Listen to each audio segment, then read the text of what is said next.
Alhamdulillah wahadal ummah bimillatil islami samhah. Wassalatu wassalamu ala Muhammad Rasulillah wa ala alihi wa sahbihi wa mawalah, amma ba'd. Wa qala Allah ta'ala fil Qur'anil Karim, a'udzu billahi syaitanir rajim. Fabima rahmatim minallahi lintalahum walau kunta faddan ghalidhal qalb lang faddu min haulik fa'fu anhum wastaghfir lahum wasyawirhum fil amr fa idza azamta fatawakkal 'ala Allah innallaha yuhibbul mutawakkilin. Shadaqallahul azim. Yang terhormat Bapak Bupati Wonosobo beserta seluruh jajaran Forkopimda Wonosobo, Bapak Pimpinan Wilayah Muhammadiyah Jawa Tengah dan Ibu Pimpinan Wilayah Aisyah, Bapak-bapak dan ibu-ibu, para tamu undangan dari organisasi-organisasi Islam dan organisasi kemasyarakatan yang ada di lingkungan Kabupaten Wonosobo, dan tentu saja Sohibul Bait dan Sohibul Hajah acara Musda Muhammadiyah dan Aisyah Wonosobo yang kelima, yang ke-15 pimpinan daerah Muhammadiyah dan Aisyah Wonosobo, sahabat saya Mas Bambang Wen dan seluruh jajarannya, para tokoh sepuh pinisepuh Muhammadiyah Wonosobo, saudara-saudara angkatan muda Muhammadiyah di lingkungan PDM dan PDA Wonosobo, pimpinan cabang Muhammadiyah Aisyah, pimpinan ranting Muhammadiyah dan Aisyah di lingkungan PDM dan PDA Wonosobo, dan singkatnya seluruh hadirin wal hadirat yang dirahmati oleh Allah.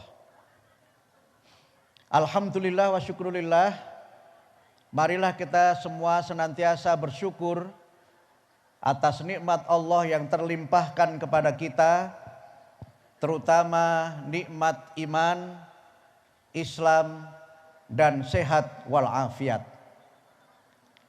Alhamdulillah, Allah yang Maha Rahman dan Maha Rahim mempertemukan kita di majelis dan acara yang sangat meriah dan berbahagia ini dalam rangka pembukaan Musyawarah Daerah ke-15 Muhammadiyah dan Aisyah Wonosobo. Baru pertama kali saya menghadiri pembukaan Musda yang serasa lebih mewah daripada pembukaan SEA Games yang baru lalu di Kamboja. Luar biasa. Saya menyaksikan ibu-ibu yang di sebelah kiri saya ini luar biasa semangatnya. Juga yang di atas bukit luar biasa juga. Jangan-jangan ada juga yang di atas pohon. Sedang saya cari ini, di mana ada yang di atas pohon ini. Tapi alhamdulillah bersemangat untuk mensyiarkan Musda Muhammadiyah dan Aisyah ke-15. Semoga yang hadir pada kesempatan ini dan penyelenggaraan Musda ini mendapatkan rahmat dan ridho dari Allah Subhanahu wa Ta'ala. Bapak-bapak dan ibu yang saya hormati, ini sudah mulai agak gerimis sedikit-sedikit. Nanti mungkin perlu disepakati kalau hujan mungkin langsung bubar. Jadi acara ini menjadi acara misbar, begitu gerimis terus bubar. Karena saya dapat info panitia tidak menyediakan pawang pada kesempatan ini. Karena Muhammadiyah sudah memperhitungkan bahwa pagi hari ini cuaca akan mendung tapi tidak hujan. Seperti kata lagu, mendung tak berarti hujan. Ada yang hafal bapak-bapak, ibu-ibu? Hafal Bu? Ya kalau hafal nanti bikin acara sendiri khusus di luar acara ini. Saya ingin menyampaikan 3 hal singkat saja, sekarang sudah jam 11. Mungkin mudah-mudahan sudah selesai. Karena kalau saya ceramah mengikuti jam mengajar guru itu 45 menit. Ikuti jam mengajar dosen itu 90 menit. Nah bapak-bapak ibu-ibu mau pilih berapa lama? Saya kira memilih yang lebih ringkas dari itu. Saya ingin menyampaikan 3 hal. Yang pertama, tentu saja kami sampaikan selamat kepada PDM dan PDA Wonosobo yang sukses menyelenggarakan pembukaan musyawarah daerah ini dengan begitu syiar dan menggambarkan ukhuwah yang luar biasa.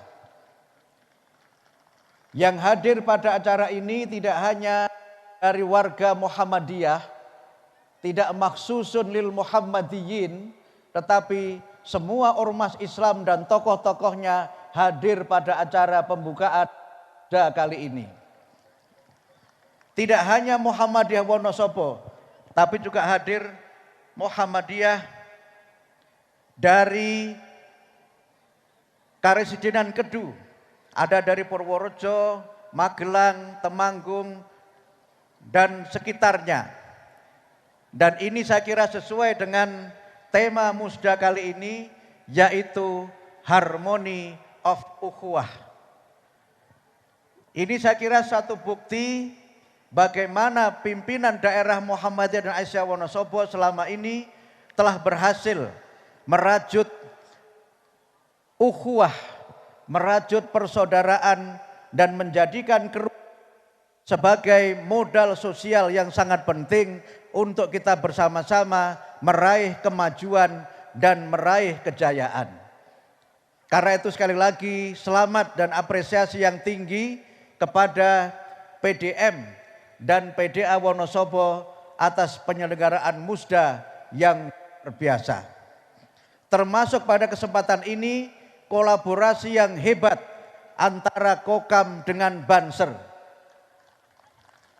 Ini Bansernya terlatih, Kokamnya juga terlatih. Kalau Kokam dan Banser sudah bersatu, saya kira semua persoalan sudah selesai. Saya setiap kali bertemu dengan Gus Menteri Agama, yang sering saya sampaikan adalah kebersamaan antara Kokam dengan. Terakhir saya peresmian MI di kampung halaman saya yang ngawal juga Banser, dan beberapa kali acara diselenggarakan Muhammadiyah juga bersama-sama dikawal Kokam dan Banser. Karena itu selamat dan terima kasih kepada sahabat-sahabat di Banser.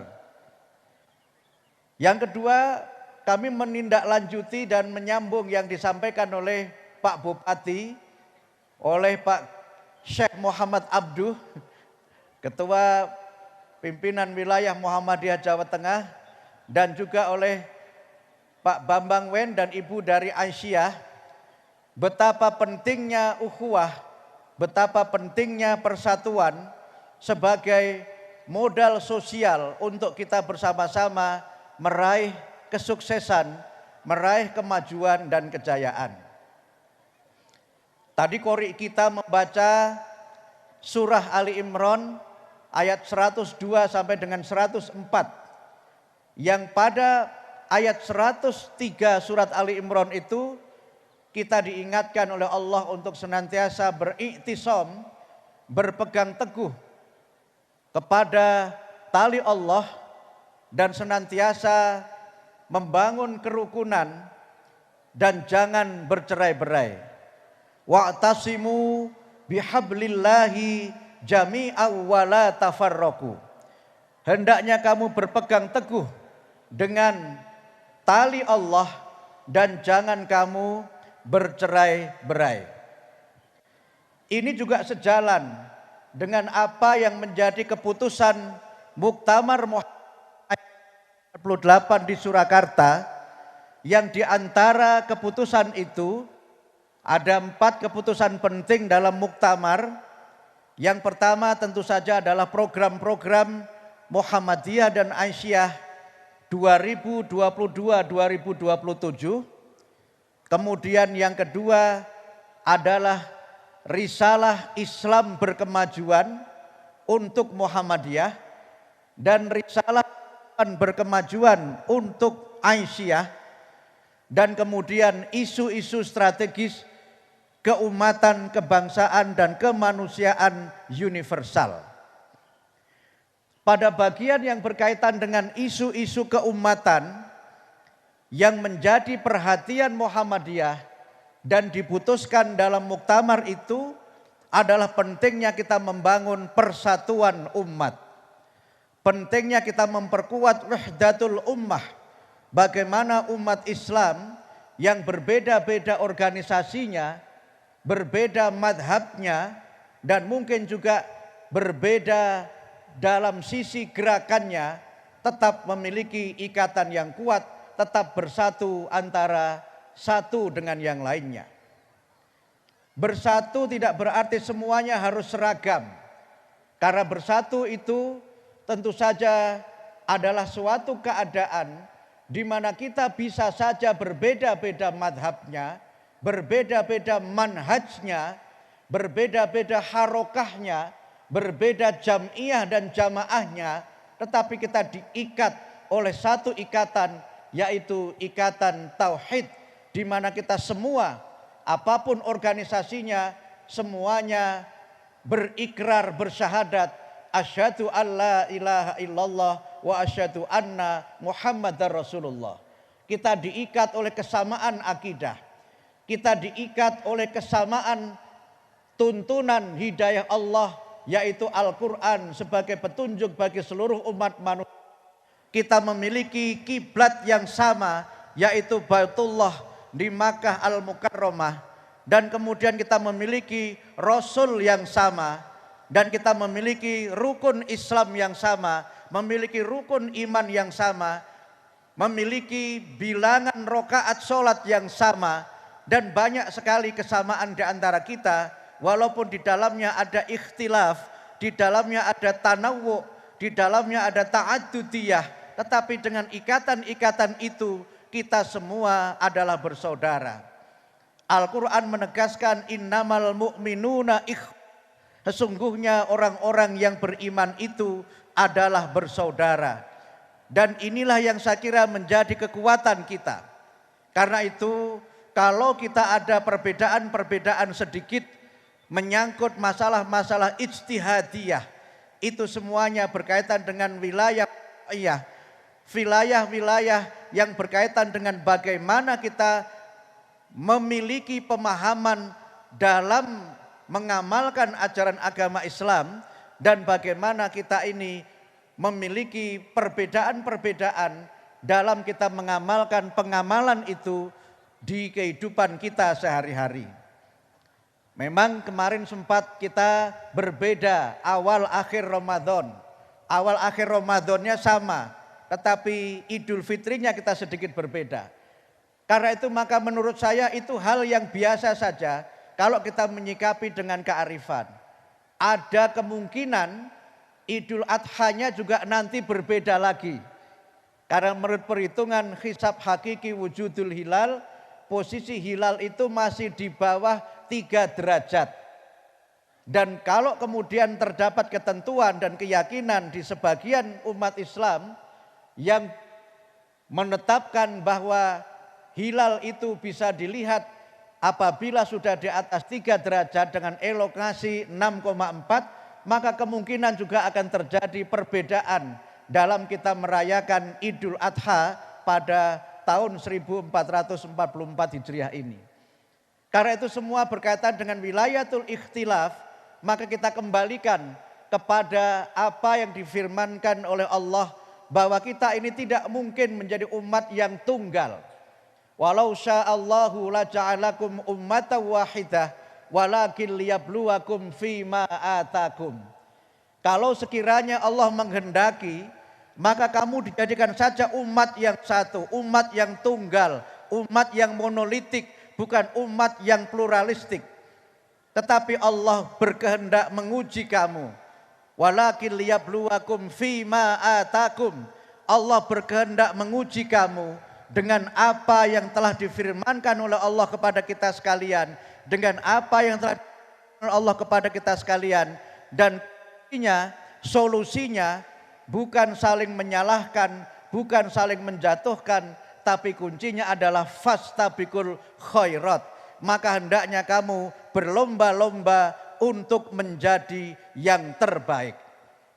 Karena itu maka kunci kita di tengah perbedaan yang ada supaya kita tetap bersatu adalah kita senantiasa berbuat baik.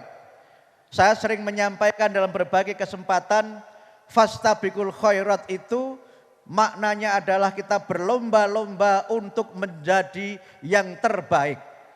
Dan untuk menjadi yang terbaik ada 4 yang harus kita lakukan.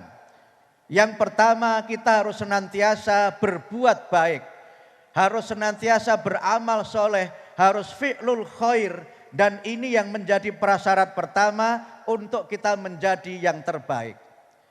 Yang kedua, kita bisa menjadi yang terbaik kalau kebaikan-kebaikan yang kita laksanakan ini jumlahnya banyak. Aktsaru amala, jumlahnya banyak. Ketika Quran menyebutkan amal soleh, hampir sebagian besarnya disebutkan dalam bentuk jamak. Wa amilus solihat, jamak taksir, bentuknya sangat banyak.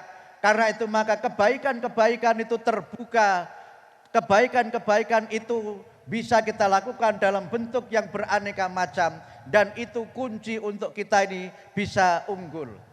Kemudian yang ketiga adalah ahsanu amala.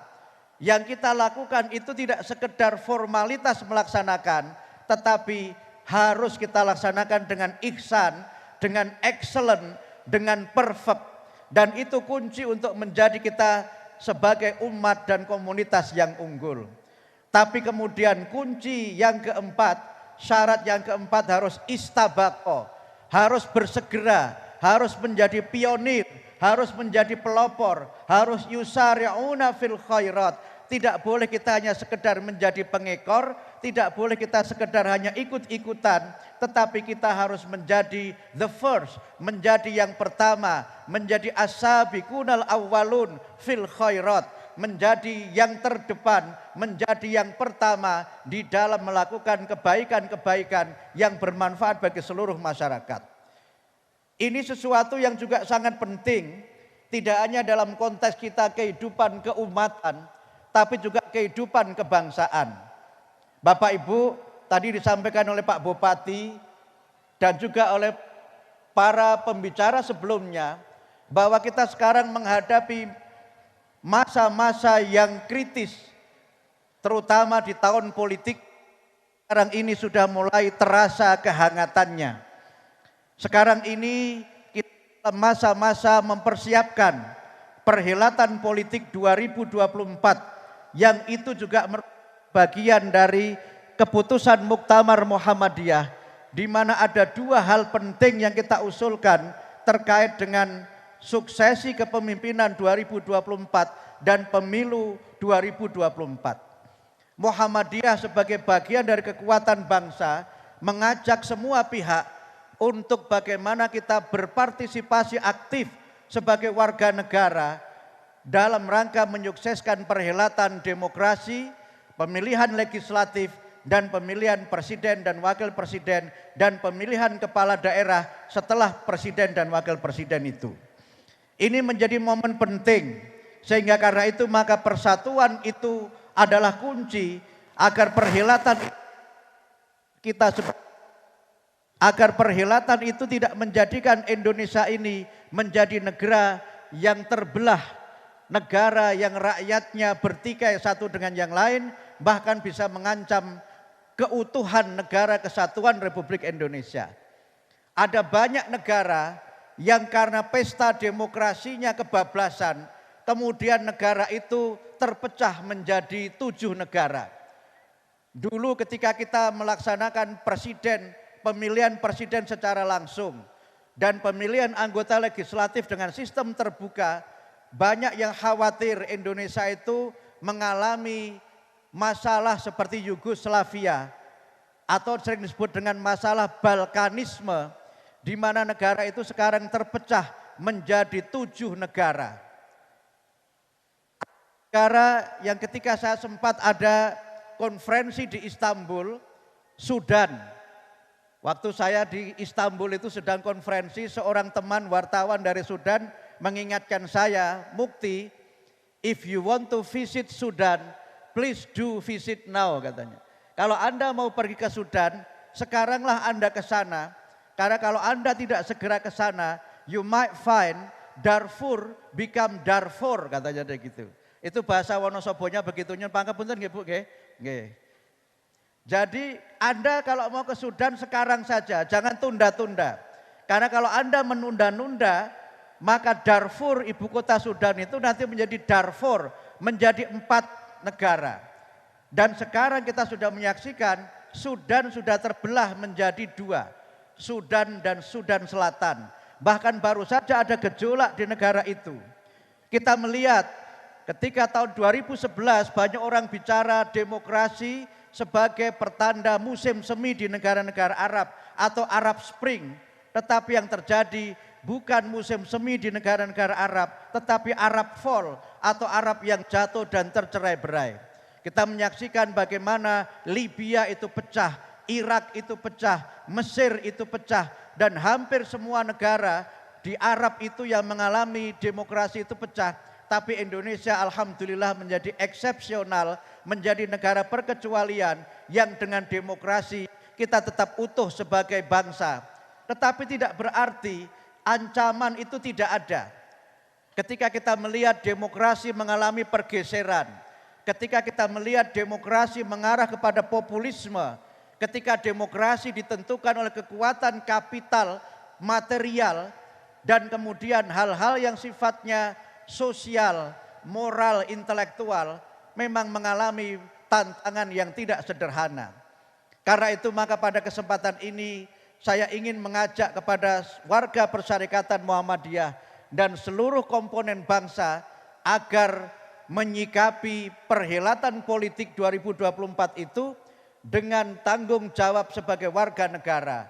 Jadi pemilih yang kritis, jadi pemilih yang arif dan bijaksana. Warga Muhammadiyah semuanya harus punya NPWP, nomor pokok wajib pajak. Dan kami pesan tolong pajak dari rakyat jangan ada yang ngemplang. Kalau rakyat sudah bayar pajak pada aparatur pajak, tolong ditunaikan amanah itu dengan sebaik-baiknya. Karena negara ini bisa tegak kalau pajak itu tidak dikorupsi, kalau pajak itu tidak diselewengkan. Karena itu warga Muhammadiyah hendaknya menjadi yang taat pajak. Tapi yang kedua, pemilihan itu jangan tergantung pada NPWP, nomor piro, wani piro. Itu yang enggak boleh. Pak Kiai, saya sering bercanda dengan para tokoh NU dan sering ketemu dengan mereka. Mereka sering bilang, Mas Mukti, ini banyak kiai-kiai khos yang maju menjadi calon legislatif, menjadi pejabat-pejabat daerah. Cuma seringkali kiai khos itu kalah oleh kiai cash, katanya begitu. Kata teman-teman saya di NU begitu. Dan kami kemarin baru saja bertemu dengan PBNU, PP Muhammadiyah bersilaturahim ke PBNU. Kami bicara berbagai persoalan, termasuk persoalan menyangkut peristiwa politik 2024. Dan alhamdulillah silaturahim itu menjadi sebuah oase yang menyejukkan di tengah silaturahim para ketua partai politik. Jadi silaturahim Muhammadiyah ke NU itu berbeda dengan silaturahimnya para ketua-ketua partai yang ketemu dengan ketua partai yang lain. Kalau silaturahim ketua-ketua partai itu alasannya koalisi, membangun koalisi untuk mencari siapa calon presiden dan wakil presiden. Itu bagus karena memang yang berwenang mencalonkan wakil presiden itu partai politik, bukan ormas. Tapi jangan sampai koalisi itu niatnya untuk kuali isi. Jangan sampai niatnya itu lil fulus wal mal. Itu saya kira koalisi yang tidak boleh dilakukan. Koalisi-koalisi itu memang sebuah keniscayaan. Cuma saya memang pada pertemuan itu kita sempat menyampaikan agar perhelatan politik itu, peristiwa politik itu, pesan bersama Muhammadiyah dan itu ada 4. Yang pertama, pentingnya Indonesia ini memiliki kepemimpinan yang bermoral. Kepemimpinan yang berakhlakul karimah, kepemimpinan yang bisa menjadi uswah. Ini saya kira pesan bersama yang penting kita lakukan.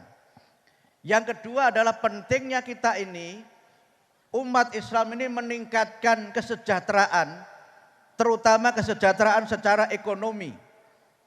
Dalam bahasanya Profesor Haidar Nasir, kita berusaha untuk bagaimana kita punya ekonomi yang lebih berkeadilan.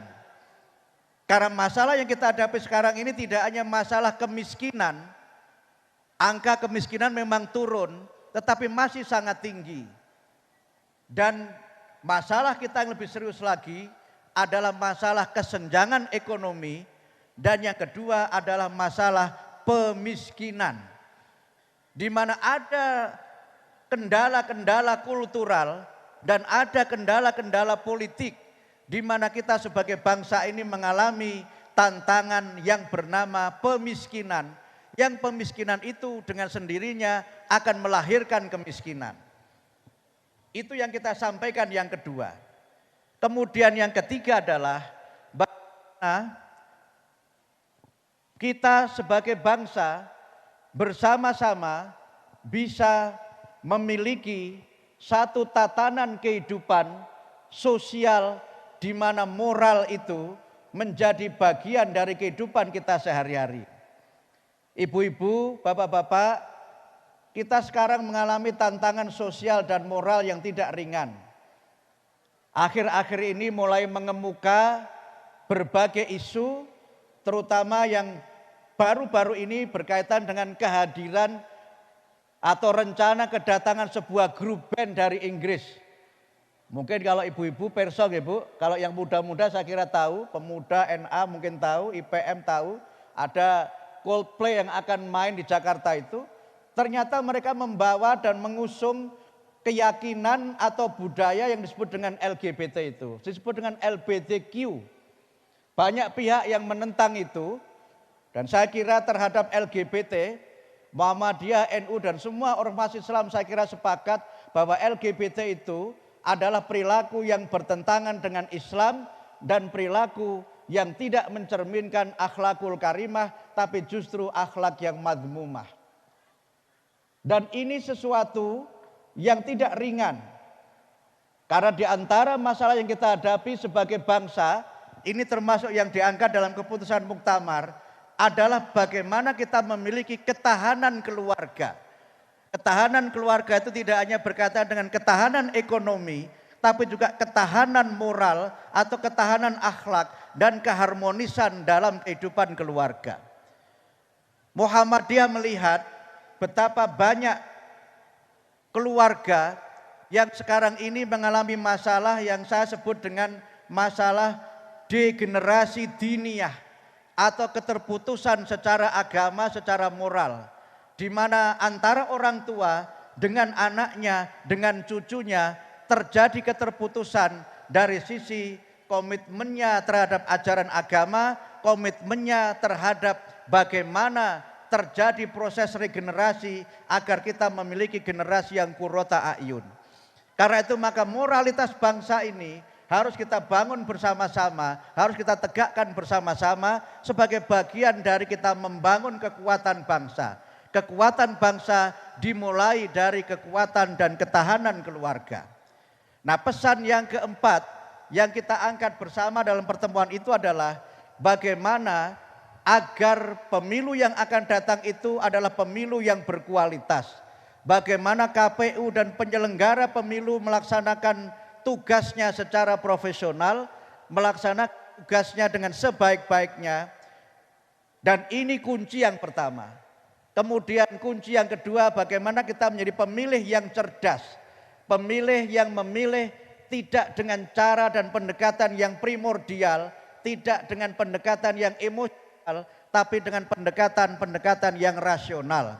Sehingga bagaimana kita semua mendorong agar kekuatan yang kita pilih adalah kekuatan moral, kekuatan intelektual, modal kita maju sebagai pemimpin adalah modal moral dan modal sosial.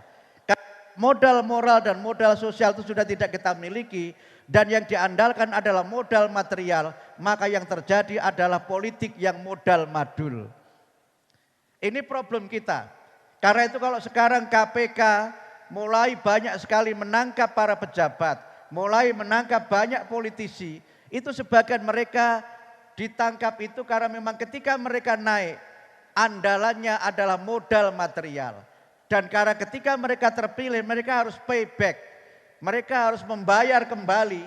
Dan itu yang menyebabkan banyak sekali elit yang terjerat korupsi. Dan kemudian banyak sekali elit yang tidak bisa keluar dari cengkeraman oligarki. Kalau kekuatan moral, kekuatan akhlak, kekuatan sosial ini yang kita kedepankan, insya Allah demokrasi ini menjadi sistem politik yang menjadikan Indonesia lebih maju lagi, Indonesia lebih sejahtera lagi, dan Indonesia menjadi negara yang berkemajuan. Nah yang ketiga, yang terakhir, saya sudah bicara hampir 45 menit dan ibu-ibu tidak ada yang menyalakan bel. Kunci kita untuk bersatu, untuk membangun ukhuwah itu ada 3B. Yang pertama, marilah kita sering bersilaturahim. Bersilaturahim itu maknanya tidak sekedar kita ini telpon-telponan, itu baik. Karena sering menelpon, sering WA dan menyampaikan kabar yang baik itu bagian dari silaturahim yang kita lakukan di dunia digital sekarang ini. Tapi bisa kita lakukan dengan memperbanyak pertemuan. Ruang-ruang pertemuan itu perlu kita perbanyak. Kemarin Muhammadiyah bersilaturahim ke PBNU, setelah sebelumnya PBNU bersilaturahim ke Muhammadiyah. Nanti setelah ini tadi saya bicara dengan Mas Bambang, Pak Ketua PDM, juga akan dilakukan hal yang serupa di tingkat Kabupaten Wonosobo ini. Kalau para pimpinan sering bertemu, para pimpinan sering bersilaturahim, itu akan terbangun kedekatan yang dalam bahasa psikologinya disebut dengan personal proximity. Kalau ada kedekatan personal, insya Allah kita akan hidup berdampingan secara damai, kita akan bersatu walaupun berbeda-beda. Dan ini tidak hanya dilakukan di antara ormas Islam saja, di antara tokoh Islam saja. Karena itu saya sering menafsirkan ukhuwah Islamiyah itu tidak sekedar silaturahim di antara sesama ormas Islam, sesama umat Islam, sesama tokoh muslim, tetapi silaturahim yang sesuai dengan ajaran agama Islam atau ukhuwah yang islami. Sehingga kalau para tokoh agama sering bertemu, para tokoh politik sering bertemu, insya Allah situasinya damai-damai saja. Ada sebuah anekdot ini cerita lucu yang diceritakan seorang romo. Jadi suatu ketika saya menghadiri acara di sebuah gereja Katolik di Jakarta, di Cempaka Putih. Saya bersama Mbak Elisa Wahid, putri Gus Dur, kemudian ada seorang romo dan saya bicara mengenai bagaimana membangun kerukunan bangsa. Acaranya di Serambi, bukan di dalam gereja, tapi di Serambi di luar gereja. Dibuatkan tempat seperti acara kita pada hari ini. Kemudian seorang romo itu cerita pengalamannya bagaimana membangun kerukunan dengan silaturahim. Romo ini kebetulan ditugaskan di daerah di Pandeglang, di Provinsi Banten, di kawasan yang dikenal umat Islamnya ini agak keras gitu. Banyak di antara mereka tuh yang pendukung gerakan-gerakan yang agak keras. Tapi Romo ini punya semangat. Yang namanya manusia itu sekeras apapun kalau kita ini membangun hubungan baik, mesti akan baik. Romo tuh rutin silaturahim ketemu dengan ustadz di situ. Karena sudah akrab, kemudian ustadznya ini menyampaikan ke Romo, Romo kalau Romo pergi ke sini, tolong istrinya diajak. Nah, kemudian dengan santun Romonya menjawab, nanti kalau ke sini lagi saya ajak ustadz. Datang lagi yang berikutnya, sendiri lagi Romo itu datang. Ketika datang sendiri lagi, ustadznya nanya, Romo katanya kalau ke sini istrinya diajak. Ini kok istrinya tidak diajak. Sampai kesekian kali, akhirnya kemudian Romo itu menyampaikan, Ustadz, Romo itu tidak menikah. Karena Romo tidak menikah, maka jatah Romo untuk ustadz saja katanya. Nah karena sudah akrab, sudah rukun, walaupun beda agama bisa tetap bercanda-canda. Bisa tetap saling membangun kebersamaan dan komunikasi. Satu saat saya datang ke rumah salah seorang wakil bupati. Kebetulan wakil bupati ini beragama Katolik. Di ruang kerjanya itu ada foto Paus Fransiskus. Nah, kemudian saya tanya Pak Wakil Bupati itu, Pak Wakil Bupati sudah pernah bertemu dengan Paus belum? Kemudian Pak Wakil Bupati menjawab, belum pernah Mas Mukti, saya akan senang sekali kalau saya bisa bertemu dengan Paus Fransiskus. Terus saya jawab, kalau begitu Pak Wakil Bupati kalah sama saya. Kenapa? Saya sudah ketemu Paus Fransiskus 3 kali. Kok bisa begitu? Ya itulah untungnya jadi orang Islam, saya bilang gitu. Nah Pak Wakil Bupati tidak marah walaupun saya bercanda. Bahkan ketika terakhir saya ketemu Paus Fransiskus di Vatikan itu, saya ajak selfie. Your Eminence, kindly take a picture with me. Gitu. Kalau orang suci kan dipanggilnya bahasa Inggrisnya Your Eminence. Dan saya ajak selfie saja dan oke-oke saja. Artinya apa? Kalau kita sering bertemu, sering kemudian kita ini berdialog, insya Allah perbedaan-perbedaan apalagi menyangkut khilafiyah, furu'iyah itu akan bisa kita selesaikan karena kita kemudian bisa saling memahami dan bisa saling menghormati dan bertoleransi antara satu dengan yang lainnya. Karena itu maka B yang pertama untuk kita ini bisa hidup rukun dan bersatu adalah kita itu bersilaturahim. Kemudian yang kedua, bagaimana kunci kita ini bisa, ini sudah adzan bagaimana ini? Panitia? Lanjut ya. Yang kedua, untuk kita ini bisa bersatu, memang harus senantiasa bekerja sama. Bekerja sama. Quran memerintahkan kita, wa ta'awanu 'alal birri wat taqwa wa la ta'awanu 'alal itsmi wal 'udwan. Al-Maidah ayat 2. Dan hendaknya kamu tolong menolong dalam kebaikan dan takwa dan jangan tolong menolong dalam dosa dan permusuhan. Ini perintah Al-Quran. Ta'awun itu adalah kunci untuk kita itu maju. Bahkan ta'awun itu dalam budaya kita sudah ditanamkan dalam filosofi gotong royong. Filosofi sambatan kalau di kampung saya di Kudus itu. Saling bekerja sama, tolong menolong. Dan kebersamaan tolong menolong inilah yang menjadi kunci untuk kita itu bisa ba'duhum awliya'u ba'd. Saling memperkuat antara satu dengan yang lainnya. Tadi disampaikan betapa Muhammadiyah punya rumah sakit, punya lembaga pendidikan. Tapi warga Muhammadiyah tentu saja terbuka untuk saudara-saudara kita bisa bekerja sama. Beberapa saat yang lalu saya baru pulang dari kota Suruhan, Jawa Timur. Saya mewakili PP Muhammadiyah menerima wakaf dari hamba Allah untuk Muhammadiyah Pasuruan.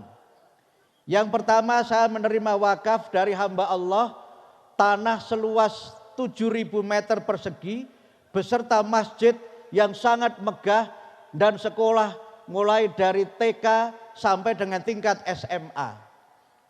Kemudian yang kedua saya menerima wakaf tanah seluas 27.311 meter persegi dari seorang warga Nahdliyin kepada Muhammadiyah Kota Pasuruan. Karena itu terima kasih kepada warga Nahdliyin yang mempercayakan amal dan wakafnya Muhammadiyah.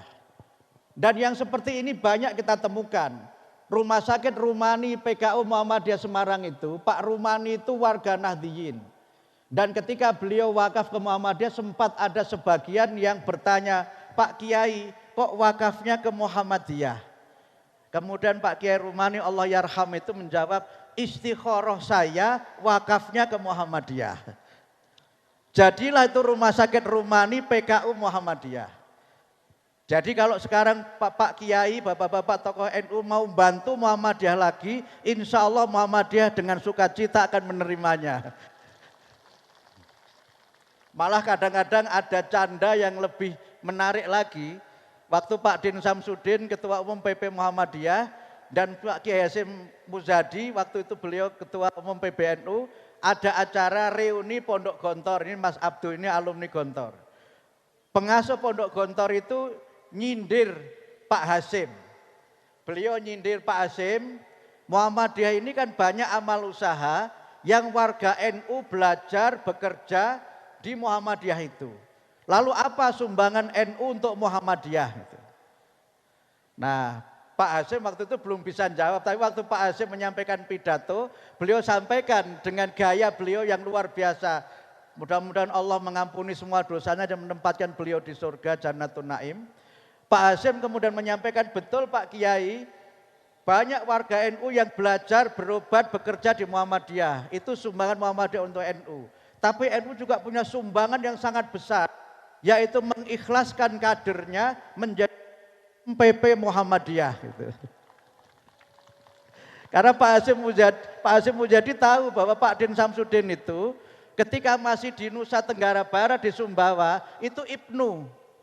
Pak Din itu IMM ketika kuliah di Jakarta, kemudian pemuda Muhammadiyah. Jadi IPNU, sehingga Pak Din itu, mohon maaf saudara-saudara IPM, kalau ada acara milad IPM, Pak Din nggak pernah datang.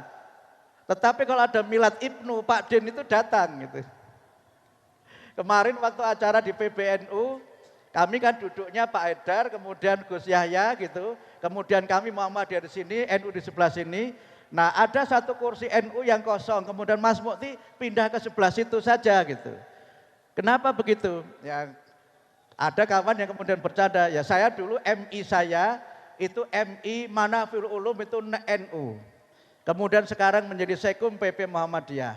Kakak saya itu Aliyah Muhammadiyah, sekarang menjadi Ketua PCNU, Ketua MWC NU. Jadi sudah biasa saja, cair-cair saja. Karena itu maka dalam berbagai kesempatan sering dikatakan Muhammadiyah NU itu seperti dua sayap burung Garuda. Jadi kalau sayap itu terbang, supaya burung bisa terbang, itu sayapnya harus mengepak. Tapi ada yang komentar, enggak bisa Mas Mukti. Karena banyak burung yang punya sayap itu enggak bisa terbang, kalau enggak punya ekor gitu. Karena itu ada burung yang punya sayap tapi enggak bisa terbang karena enggak punya ekor. Misalnya burung puyuh itu enggak bisa terbang karena ekornya enggak ada. Sehingga ada seorang pimpinan ormas yang menyampaikan ke saya, jangan hanya Muhammadiyah NU saja Mas Mukti, sayapnya memang NU dan Muhammadiyah, tetapi kalau ekornya tidak ada, Garuda tidak bisa terbang, enggak apa-apa kami jadi ekor, katanya begitu. Karena itu maka Garuda bisa terbang, itu kalau sayapnya mengepak. Dalam pertemuan dengan Gus Ipul di Pasuruan itu, Gus Ipul ini sahabat saya sejak pemuda Muhammadiyah, beliau ketua GP Ansor, saya ketua umum PP Pemuda Muhammadiyah, sekarang sama-sama di Sekretaris Muhammadiyah dan beliau di Sekjen PBNU, mengatakan perbedaan-perbedaan itu ada. Kalau sayap itu hanya sayap kiri saja, manuke sengkleh. Kalau sayapnya hanya kanan saja, manuke juga sengkleh. Kalau kanan kiri dan mengepaknya itu serempak, senada, seirama, kita bisa terbang. Dan itulah kita kunci menerbangkan Garuda, itulah kunci kita menjadikan Indonesia ini negara yang berjaya. Tapi ekornya harus ada. Kalau enggak ada ekornya enggak terbang Garuda itu. Oleh itulah maka kunci yang kedua adalah kita saling ta'awun, saling tolong menolong antara satu dengan yang lainnya. Dan kunci yang ketiga adalah kita memang harus saling bertenggang rasa, harus saling bertoleransi. Karena tidak mungkin kita semuanya ini akan sama, itu tidak mungkin. Selalu saja ada ikhtilaf. Kalau saya mengikuti tulisannya Yusuf Qaradawi, Fiqhul Ikhtilaf, Bainal Ikhtilaful Masyru' wat Tafarruqul Mamnu'. Yusuf Qaradawi menyebut bahwa umat ini, manusia ini memang akan senantiasa berbeda. Dan perbedaan itu dalam bentuk tanawu atau ta'adud. itu semuanya adalah sunnatullah. Manusia itu berbeda karena sebab-sebab alamiah, karena sebab-sebab ilmiah, dan sebab-sebab amaliyah. Oleh karena itu maka mengikuti bagaimana pendapat Yusuf Qaradawi itu, dia menyebutkan begini, bahwa umat Islam itu tidak mungkin bisa lepas dari ikhtilaf. Itu senantiasa ada. Sehingga yang harus kita hindari adalah tafarruq. Malah dalam buku itu Qaradawi mengkritik hadis yang agak populer, yang mungkin sebagian besar kita hafal di luar kepala, sataftariku ummati itu. Umatku akan pecah jadi 73. Semuanya salah, yang 72 salah, yang benar hanya satu. Itu oleh Yusuf Qaradawi dianggap hadis ini dhaif. Yusuf Qaradawi berpendapat hadis itu dhaif karena hadis itu bertentangan dengan Al-Quran. Karena diantara alat ukur menilai suatu hadis itu kuat atau tidak adalah kesesuaiannya dengan Al-Quran. Al-Quran melarang kita bertafarruq. Tadi ayatnya kita baca, wa'tasimu bihablillahi jami'an wa la tafarraqu. Kalau Quran itu melarang kita tafarruq, mengapa ada hadis yang justru memperkuat tafarruq? Sehingga karena itu maka Yusuf Qaradawi berpendapat ikhtilaf itu senantiasa ada. Karena manusia punya ijtihad yang berbeda, manusia punya pendekatan yang berbeda. Tetapi atas semua itu kita harus saling bertoleransi, bertenggang rasa, dan bisa menerima perbedaan sebagai sarwah atau kekayaan.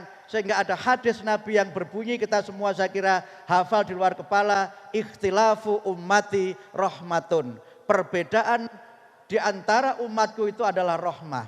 Oleh karena itulah maka kalau ini semua bisa kita jadikan sebagai bagian dari kita hidup beragama, berislam, berbangsa dan bernegara, maka perbedaan-perbedaan itu bukanlah sesuatu yang memecah belah kita, tetapi perbedaan itu adalah kekayaan yang kita miliki, sehingga dalam Garuda itu dibentangkan tulisan Bhinneka Tunggal Ika, berbeda-beda tetapi tetap satu.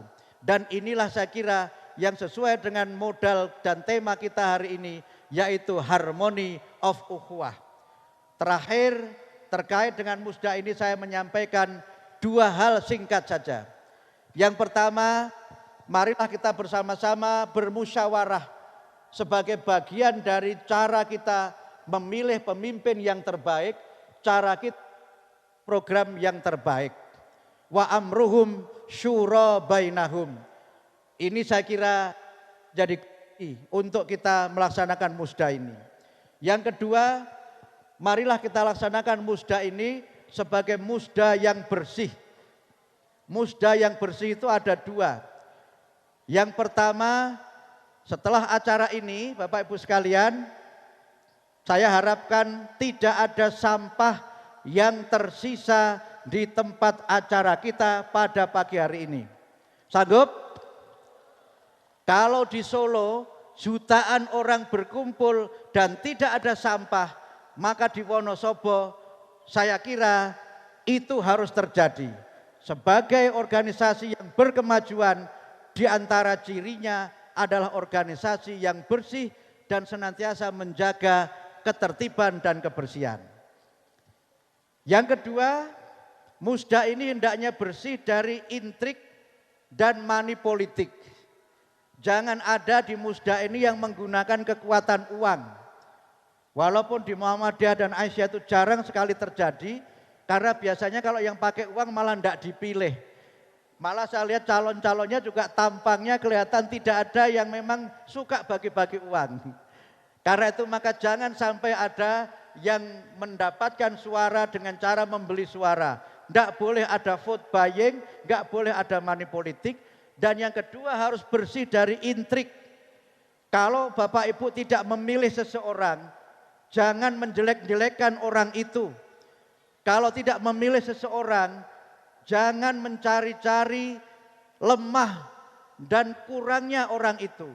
Silahkan tentukan pilihan sesuai dengan aspirasi, tapi jangan dengan cara mencerca, jangan dengan cara mencaci, jangan dengan cara menjelek-jelekan yang lainnya.